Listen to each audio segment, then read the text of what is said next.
Right, mhuri yezimbabwe muri kuiziva nyaya iri kunyangadza right now, nyaya yekuti Chivhayo akabudikira musi weindependence achitaura nyaya yekuti ari kuda kutozopa mamps wati next week ndiri kuzopa 3.6 million US dollars kuna Jacob Mdenda, the speaker of parliament, to distribute it kumamembers 360 eparliament, each will get 10,000. Anditi mangwana acho kuchibva kwaitwa meeting neMnangagwa ina seko, including vana Tagwirei, including vana Tungwarara. Your information not that Wakomana, they were saying, no, this is bad, it's a bad idea, we cannot do it publicly because now we will look like one bribe my MP could have voted bill number 3. But from another angle, my analysts are not Tagwirei have been jealous. I think most of you have heard this news circulator by social media, by Facebook, by YouTube, and it. Zvikanzaiwa Tagwirei is jealous with Wicknell now he's going to have control over the legislative. You know what, like it was like a more reserved position at Tagwirei. If Mnangagwa is communicating to high government officials, to members of parliament, etc., he would use Tagwirei always. But now Tagwirei feels like Wicknell have overstepped to, give the Senate, the members of MP, each $10,000, you get so much influence and power. And he might not be in alignment. Bosta Gray is expecting to be president, so Wicknell might not be in alignment with that. He might end up supporting somebody else, and with all this influence he's getting right now, it's going to be a problem for Tagwirei, and that's why Tagwirei raised this issue. So first of all, takanzwa isusu kuti meeting yakaitwa Mnangagwa asimo, and then zviri kuzonzi Mnangagwa supported it kuti yeah, it makes sense and maybe you do something about it. But latest information iripo right now pa news desk iri kutaridza kuti actually Mnangagwa have asked Wicknell Chivhayo to pause this thing for now, and then there is information yekuti Mnangagwa actually consulted with Jacob Mdenda if this is a good move. And Jacob Mdenda might have advised Mnangagwa kuti no, it's not a good move constitutionally. It can be fought in court. Kurati pane ma clauses ari constitution ekuti kana tikanomaverenga tikamataridza tikamacherechedza anokwanisa kubudisa this thing like direct bribery. Andimaiza.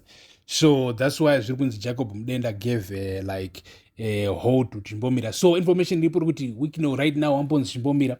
But pane ma-analyst are close manje anenge achitaura no, even though Wicknell anzi right now ambomira, but there's good chance that these guys will go ahead with this issue because of auxiliary Mnangagwa.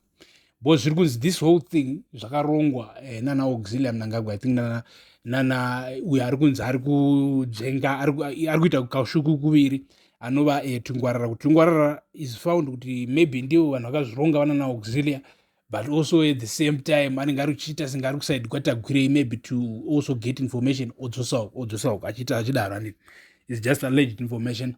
But right now ndo mamiriro akaita zvinhu mhuri yeZimbabwe, so tinoda kuti tinyatsokuongorora nyaya iyi, tipinde deep tione kuti right kana kuchinzi this thing goes ahead, what kind of political problems can it cause munyika yedu yeZimbabwe? Because right now, Zimbabwe, there's a big shift. You have to hear this. There's a big shift in politics in Zimbabwe, in what the engine that drives the Zimbabwean politics. So historically, Vamna 1980, the engine that drives politics was more like power based on the gun.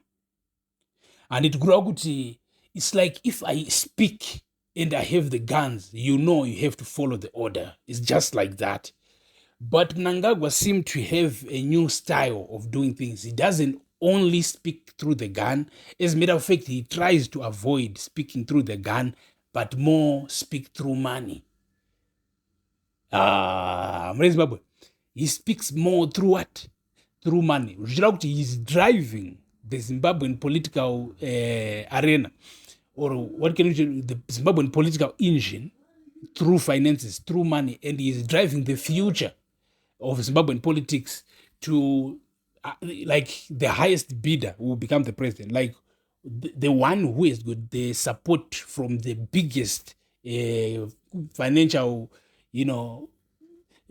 institutions, like ari kusupportwa nevanhu vane mari kana kuti mabanks ane mari kana macompanies ane mari will always become the president of Zimbabwe, because all that we have to do is make sure ndo vari kupa the biggest package to the MPs, so that my MPs anovavhotera.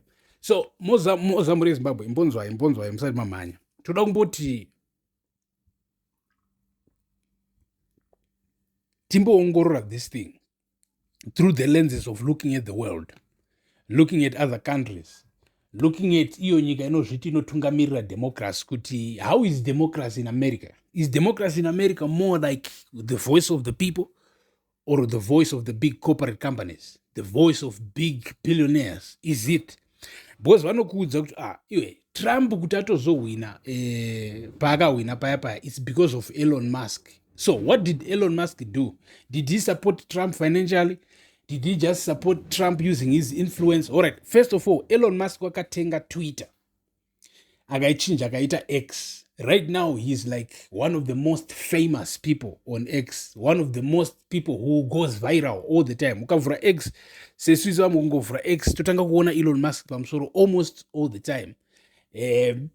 You know, because ndeyake. Do you understand? And then, so he has got influence. He bought influence for over around $45 billion, and pakatenga Twitter. So, I just supported Trump already from that influence. It's also based on money because he owns X. But also directly, Elon Musk wakapa Trump over $200 million. Kuti Trump agona kukambena, kuti Trump tume vanhu vachita ma-door to door vachita say this money, and also paying ma-podcasters, paying machichichi, aiwa tutaura politics muri Zimbabwe.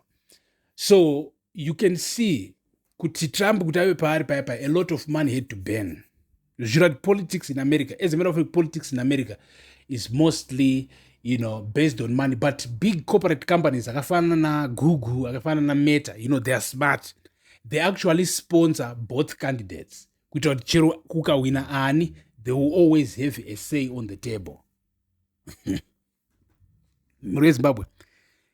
You know, do you know what you know social engineering? Social engineering, kugadzira ma stories, kugadzira ma social media posts, ku influence ma news articles, ma news videos, vana CNN, vana Fox News, kana muri Zimbabwe, vana Inside Africa Network, vana HSTV, vana ZBC, vana chichi online, vana gamba kwa etc. Kuti these guys va support a certain part, and when they do that, they might not be directly supporting it, but even in opposing it, they be supporting it. You understand? So ruzhinji goes na chichiruitika, but at the end of the day, you will have a certain point of view that you are getting from social media, from whatever. You understand? Don't know social engineering, and don't shandisa mari. My companies do it. What you know, kugoita inonzi lobbying. Yekubhadhara ma-members of Congress, angifana nokubhadhara ma-MPs chacho kuti avotere certain policies, avotere chichichi. So money in America ndo inototaura. And so Mnangagwa is totally, he is kind of doing the same thing mu Zimbabwe achishandisa mari. But the problem ndekuti it seems like also pfuti chiripo ichiri kushandiswa, also fear ichiri kushandiswa, intimidation, kurova vanhu kuchiri kushandiswa, which is very very bad. But anyway, muri Zimbabwe triple pano, stay tuned, stay subscribed, so that you never miss on any important update of things zvinoitika muZimbabwe, kubva social news, politics, entertainment, etc. Pano pamzinda wevanhu. Thank you for watching.